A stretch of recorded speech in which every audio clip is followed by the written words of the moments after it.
Ali, rahimahullah, qui est mort musulman, le grand boxeur, il y a très longtemps, mais un des plus grands boxeurs de l'histoire. Et Mohamed Ali, il avait des fois, il a dit certaines déclarations, vous savez, dans le monde de la boxe et du sport, surtout de la boxe, hein, il faut un peu se la raconter. Hein, quand il y a la pesée, par exemple, chacun vient, il faut montrer ses muscles, il faut dire des paroles, ça fait partie du show un peu. Et Mohamed Ali, des fois, il a dit des paroles graves qu'il a regrettées par la suite.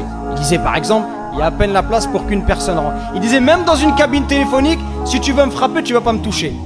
Et pire que ça, un jour, il a dit des paroles graves qu'il a regrettées par la suite. Astaghfirullah. Plus tard, Mohamed Ali, il a fini sa vie, il était malade. Il avait la maladie de Parkinson. Maladie de Parkinson, c'est quelqu'un, quand il tient quelque chose, un objet, il est comme ça. Qu'Allah, il nous en préserve, vite, amen. Il faisait que de trembler comme ça.